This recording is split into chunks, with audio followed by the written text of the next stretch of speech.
أعوذ بالله من الشيطان الرجيم بسم الله الرحمن الرحيم الحمد لله رب العالمين وصلى الله وسلم وبارك على خاتم الأنبياء والمرسلين وعلى آله وصحبه والتابعين ومن تبعهم بإحسان إلى يوم الدين أما بعد رب اشرح لي صدري ويسر لي أمري واحلل عقدة من لساني يفقه قولي اللهم ابسط علينا رحمتك وانشر علينا من حكمتك وافتح لنا فتوح العارفين ولا حول ولا قوة إلا بالله العلي العظيم اللهم لا علم لنا إلا ما علمتنا إنك أنت العليم الحكيم آمين يا رب العالمين. Assalamu alaikum wa rahmatullahi wa barakatuhu, dear brothers and sisters. Welcome back once again to another episode where now we are talking about the adabu qada'il hajah, the etiquettes of relieving oneself in the toilet.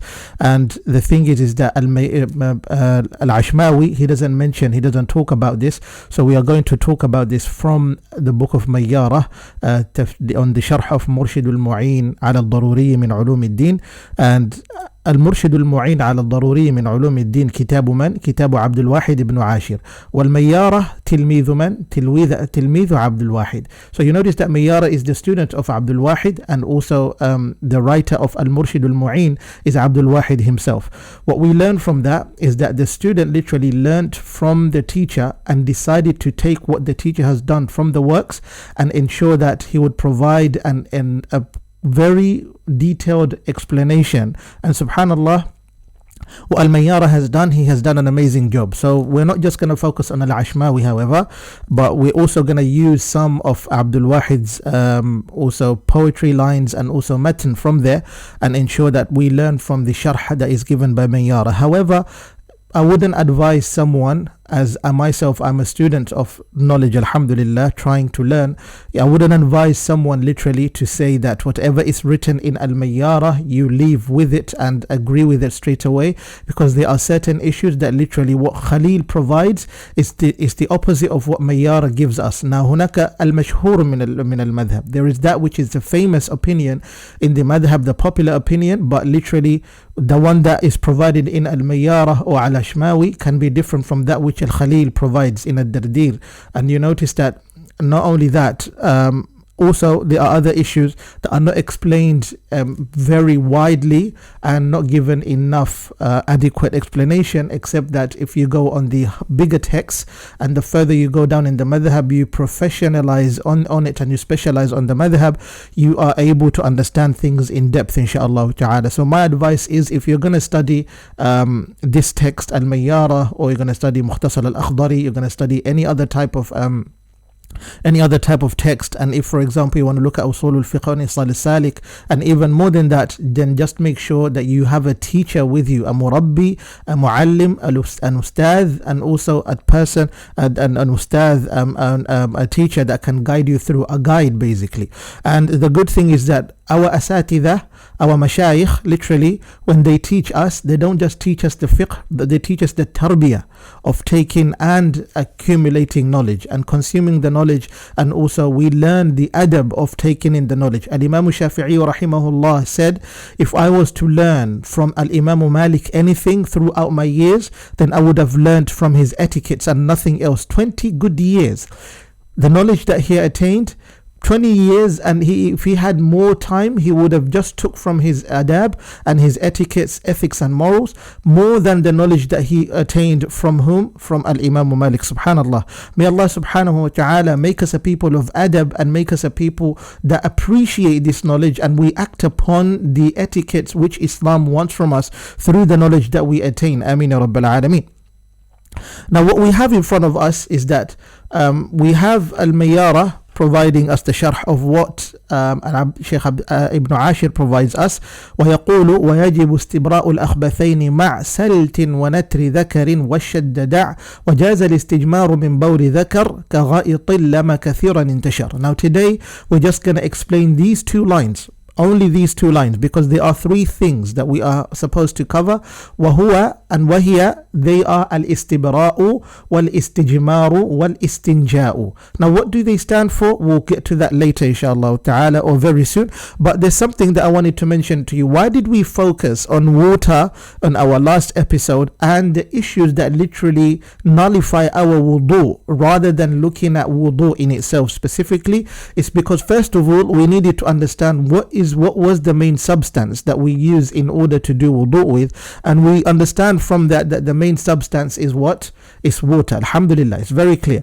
However, the next thing that we needed to understand is that why do we need to do wudu? So that we can understand the purpose of it. And you notice that the sharia has given us things or an explanation on exactly what nullifies and invalidates our wudu, and how we seek that cleanliness, and from what we seek cleanliness.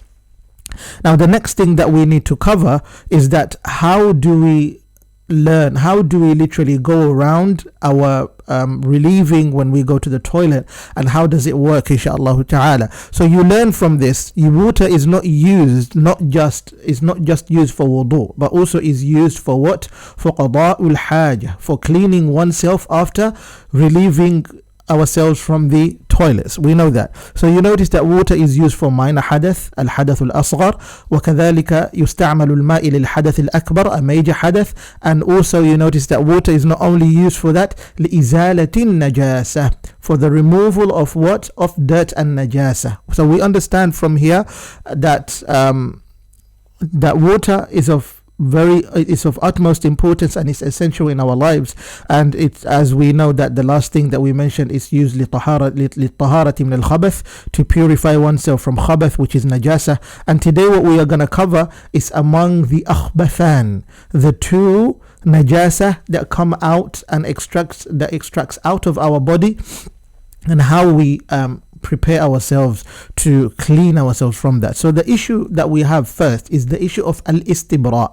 And al-istibra, what we mean is that istikhraju ma fil mahallayn min al-adha qalahu Ibn al-Jallab. Ibn al-Jallab is one of the scholars who are known as to be al-Maliki, a Maliki scholar. And you notice that what we have, subhanallah, is that he explains to us something very, very important.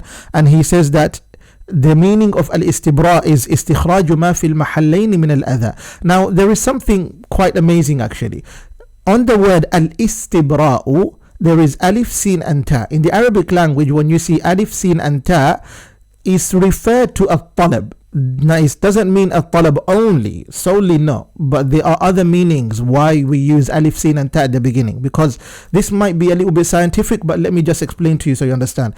We have words that are according to the scales of the Arabic language. Now you can use one word, one root word can be used in many different forms. For example, like the word kharaja can be kharaj, the same word can be mukhrij, the same one can be ikhraj, same word can be istikhraj.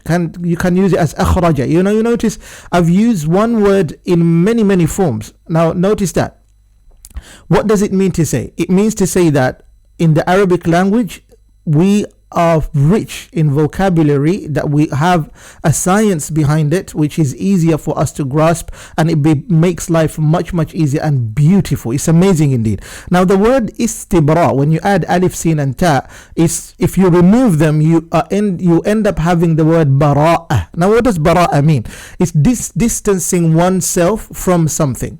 Okay, is distancing oneself from something. Now when you say istibra, it is to seek. Now talab means seeking. Now you are seeking distance away from something, but specifically in fiqh terms, it is to seek away, to seek a distance away from the two others, the two akhbathan. What are the two akhbathan? Either urine or feces. You are trying to seek a distance away from those by trying to do what? When you go to relieve yourself, to allow them to exit and complete your hajah. That's what it means. Now what does it mean that by al-istibra? Why do we start with al-istibra and not al-istijmaru or al-istinja'u? It's because that this is something important. First of all, they say al-akhbathani hiya al-bawl wal-gha'it. The two khabath, the two najasas, is known to be urine and feces, basically the remnants of the call of nature. That's what it is. So what does he say? وَمَعْنَى كَلَامِهِ أنه يجب على قضاء الحاجة أن لا يبادر بالاستنجاء بالماء ولا بالاستجمار بالأحجار مثلا بل يتربص حتى تنقطع مادة الخارج من المحلين. So it means that why he started with the words al-istibra, because he means when one goes to relieve themselves in the toilet, they do not rush for washing and cleansing themselves with whatever substance they're going to use for cleaning purposes, unless that, not unless, but they should first of all do what? They have to wait and be patient and observe until they finish their haja. بل يتربصوا, they remain patient and wait attentively, keenly, basically, until they finish off their haja, whether it's the release of feces or it's the release of urine, حتى تنقطع, until it comes to an end. When you finish urinating or you finish doing your releasing your the actual major call of nature, حتى تنقطع مادة الخارج من المحلين, until it cuts off and it stops in itself automatically. ويخرج من ذلك ما قدر على إخراجه. So if when you finish, for example, after you finish urinating, you notice that there is that little bits which are left. Now what you do, you try to release those out of you slowly by not harming yourself. You know how it works with both men and women at the same time. Now then he carries on by explaining to us something really, really important, explaining in regards to, now what do you do in order to reach to the end of that which is exiting out of you when you go for the call of nature. Explains that ma'salt wa natri dhakarin wa shaddada. Now what does that mean? First of all is salt, then natri dhakar wa shaddada. Those are three things. Number one, ويدرك انقطاع ذلك بالإحساس به ولا إشكال في ذلك في محل الغائط والبول من المرأة، وأما البول من الرجل فإنه يبقى في الذكر بقية ما خرج، فلذلك أمر بأن يسلته سلتا خفيفا. Now what does a salt mean? What does as-salt mean? You notice that Al-Mayyarah, when he was explaining this, rahimahullah, he was explaining in regards to saying what? You seek as-salt. Now this is for a man. Not only for women alone, but also both men and women. You notice that what they say is that for a man, as-salt means you use these two fingers from your left, you use your thumb and you use your sababa, your index finger, and what you do is you hold like this your private part, the actual organ, or in other words, you can call the penis itself. What you do is you lightly rub through from the beginning to the end, because the pipe where literally urine exits from leaves a little bit of some urine on it. Now it stays there. Now there's an issue here that lies. Scholars have literally discussed and they've asked about this a lot, and what they've asked is that what if someone literally does clean themselves but then they end up not realizing that, or maybe they realize there's a little bit of bowl or urine on the actual organ itself, on the exit, on the makhraj, there is a little bit of urine. What happens in this case? Now there is a hukm on this, but first of all, let's understand the wisdom behind doing that is to do what?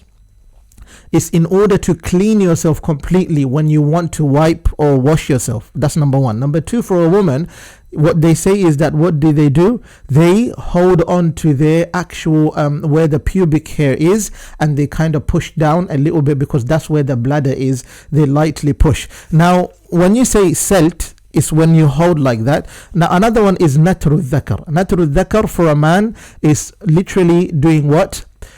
Tapping on the organ where urine is really exits normally. You tap on the organ in order to get rid of that which is left inside with the little drops. And then after that he explained that washaddada, and do not do what? Become extreme hard on it. Don't become hard on your organ. Be light, because otherwise you're going to do what? You're going to be harmful to yourself. وإنما أمر بترك الشد في السلت لأنه يرخي المثانة ولا تحديد في المرات لأن أمزجة الناس مختلفة. What does he mean? He say because it hurts the place literally, and there is no limit on the amounts of time you will do that. Because to show that everybody is different and everybody's creation is different from another. We do not look alike in one way or form. So how Allah subhanahu wa ta'ala created us is exactly how we should respond back to ourselves. So we need to understand that. That's issue number one. For a woman, they can slightly tap and literally rub over where the pubic hair is, and ensure that they clean themselves, inshallah ta'ala. But you notice at the same time, Al-Lakhmi, he explains that man adatuhu ihtibasu bawlihi, he is from among the scholars as well that literally Al-Mayyara took part of his aqwal on the book, mashallah, especially on this issue. What he says, rahimahullah, man adatuhu ihtibasu bawlihi, the one whom his aada, his attitude is to do what? Among his normal things is that he holds on to his urine. فَإِذَا قَامَ نَزَلَ مِنْهُ وَجَبَ أَنْ يَقُومَ ثُمَّ يَقْعُدَ. If this person literally is used to holding on to his bowl, his urine, what happens is that he stands up. He has to stand up and do what? Allow the bowl to come out, the urine to exit, and then he can sit down once again. And this happens sometimes for men and women. You don't have to stay in the toilet for hours upon hours waiting, or maybe for more than the minutes that you have waiting for your urine to come out. No. Sometimes there's a misconception for women especially that they have to clean themselves. Sometimes they have to fondle very deep, or maybe they have to wait for long and squeeze themselves, and that's really harmful. That's not what you do. What you do is literally you finish, you anticipate until the end, and while you wait, after doing tarabbus, you just do a little bit of pushing of that which is left, and you help yourself by rubbing over. If it's for a woman and for a man, you rub over your organ by using your two fingers, your thumb and your index, but like this. That's what you do. بين سبابته وإبهامه. That's what you do. بين سبابته وإبهامه. This way is easier, or this way, it doesn't matter, as long as you are able to get rid of that which is left inside of the urine, and that's it. Khalas. If you're a person that literally holds on to your urine, and that's your habit that you have, it's a aada to you, it's a habit. What you do is you stand up. فَإِذَا قَامَ نَزَلَ مِنْهُ, which means that وَجَبَ أَنْ يَقُومَ, that person literally has to stand, and then ثُمَّ يَقْعُدْ. Especially if you know that when you stand up, there's a little bit of urine that comes out normally, then you must stand up and then sit down to allow that urine to come out. Otherwise, you might render even your salah to be invalid. It's of utmost importance. Remember, these are things that people do not pay attention to. The hadith of the Messenger sallallahu alaihi wasallam, those two men that literally they were in their graves, but then the Messenger stood by and asked that these two people, لا يعذبان, they are definitely being punished. وما يعذبان في كبير, and they're not being punished because of anything major. One of them كان لا يستتر من بوله, that one of them, these two, one of them was not really preventing or securing themselves away from what? From urine. And what happened next? They ended up being what? Punished. And the other one, kana yamshi bin namima, he used to walk around with namima, sending ill words there and causing commotion between people. That was the deed of the other one. So what we do is we have to take care of ourselves and not allow urine or any type of dirt to be on our bodies, najasa, that it will cause and render our salah to be invalid, even our wudu. How would your wudu be validated if a part of your body has najasa and you're going to stand in front of Allah? May Allah subhanahu wa ta'ala guide us all. So he says that هذا حكم الاستبراء, that is the ruling on al-istibra, وصفاته, and also the attributes, and also the explanation on the how of how you seek al-istibra'u and cleanliness first of all. Then after that we have the issue of al-istijmaru and the issue of al-istinja'u. The issue of al-istijmaru, what does it mean? It is to seek cleanliness. Al-istijmaru, it is to seek cleanliness by using what? Stones. And al-istijmara bil hajar. Remember when we said alif, sin and ta, it means what? Talab. When you add the word, the three letters, these are known as huruf za'idah. الحروف الزائدة في الأفعال أو في الكلمات على حسب الأوزان الكلمات. These are known as additional letters according to the scales of words. Now there is no such thing as only verb scales, but they are also noun scales, so we have to be really careful, inshallah ta'ala. So we understand now, which is something of utmost importance to bear in mind, is that after cleansing, awaiting, and being able to clean, to wait and anticipate to the end of our exits, and also urination and release of feces and all of that stuff, basically our qada'ul haja, and that is relieving oneself with a major haja or minor haja. Now, how do we clean ourselves? We have two ways, al-istijmaru and al-istinja'u. When we mention al-istijmaru, the alif, sin and ta means talabu طلب النظافة بالأحجار أو نحوه. It is to seek cleanliness through stones, or that which is ما يقوم مقام الحجر, that which is it literally that comes hand in hand with stones. It's something that can be equivalent to stones. That's how it works. So what we say is that we can use anything else other than stones. Now, the reason why we're saying that is because maybe you might be in the middle of a village, or you might be in the middle of a forest. It doesn't matter where you might be. And remember, the people of the past, that's what they used to use. But today, the most common one of what we use are tissues. The most common one of what we use what? We use tissues. Now, among the things that we have to mention is that al-istijmaru. Remember, when we use either stones, if not stones, things which literally are equivalent to stones, أن يكون جامد ويابس. It has to be dry. It has to be completely dry. Number one, it shouldn't be watery. It shouldn't be full of fluid, and it shouldn't be slippery or all of that. You cannot use something that is already touched with any other type of fluid-like substance. You have to use something which is jamid. Number one. It also has to be munqin. It has to be munqin, that which cleans. That which cleans, not something that doesn't clean. If it does not clean, you don't use it. Okay, if we like using a plastic paper, does a plastic paper clean? No, it doesn't. You can't use a plastic substance to clean yourself. You have to use something that is solid, and you have to make sure it's dry at the same time. And also, an yakuna tahiran, it has to be pure in itself. So you pick up a stone and you see some najasa, or you see some wetness on it, you let go of it, pick up something else. Alright, pick up something else. So we notice that first of all, an yakuna jamidan, it has to be solid, and yakuna yabisan, it has to be dry, and yakuna munqin. At the same time, it has to be cleaning. It's a cleaning substance. It's possible to use for cleaning. And yakuna tahiran, it has to be also pure in itself. Lakin laysa bimat'umin, it should not be that which is et, that which is accumulated or consumed as food. For example, like grass. You cannot use grass to clean yourself, because grass is food for what? For cattle, for animals, for sheep, for goats, for even more than that, for cows. And you cannot use bones, because لأنه طعام الجن, is food for the jinn. You cannot use that. And you cannot use something ذي حرمة, something that which is respectful.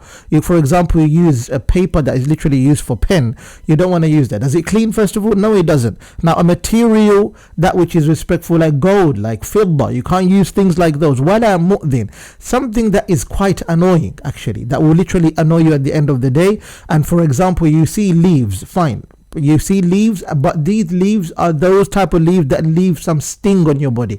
You don't use those type of things, like stinging leaves. That's gonna hurt you in the long run. Now, those are the type of things that we can use. Now, we can use tissue, alhamdulillah. Okay, that's okay, and it's regarded as al-istijmar.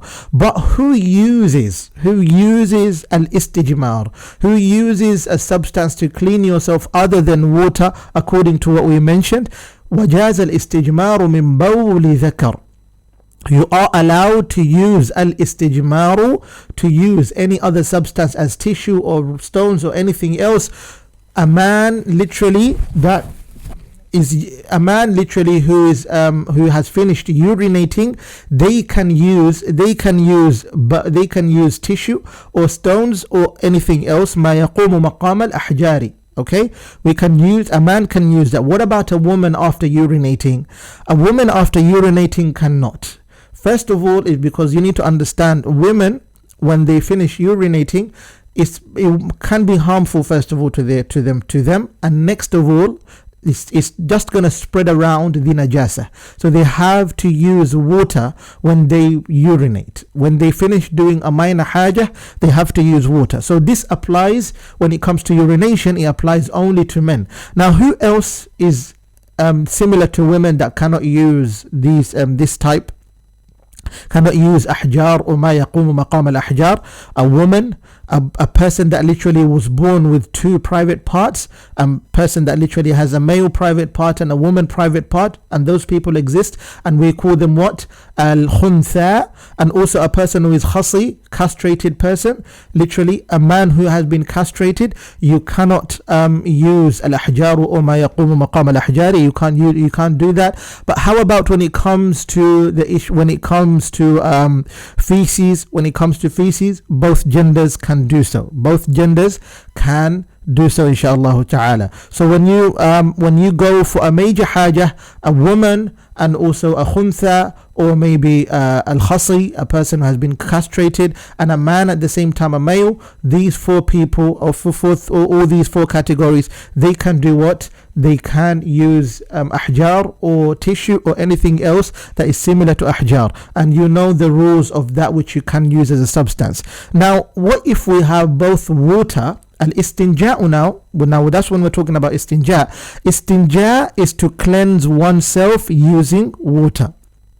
Al-istinja'u is to cleanse oneself by using water. That's why you find that Al-Mayyara rahimahullah explained that إزالة النجاسة الخارجة من المخرجين أو من أحدهما بالماء المطلق عن ظاهر المحل الذي خرجت منه.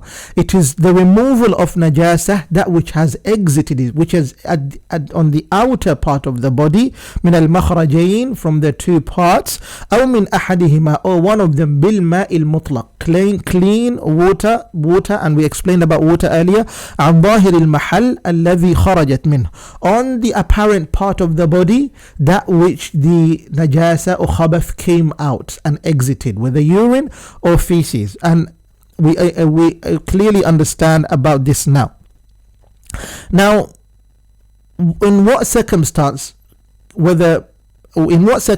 can all genders not use al-ahjar, stones, or ma yaqumu maqam al-ahjar?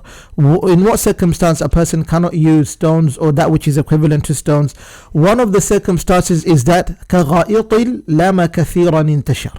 If, for example, you release feces, but it was extreme, literally very runny, maybe you've had diarrhea, but then that diarrhea caused the spread of that khabath to be all over you, especially on your buttocks, for example. If it has done intishar, then you cannot use al-ahjaru, and you must do what? You must use water. If it has spread all over you, then you must use water, because al-ahjar won't do anything. Now, how about we talk about the number of tissues or maybe substances that we can use in this case? The number of substances that we can use in this case, there is no number, because Al-Mayyara, he explains rahimahullah, and he asks on this: وهل المطلوب في الاستجمار الإنقاء من غير تعيين عدد أو العدد مع الإنقاء?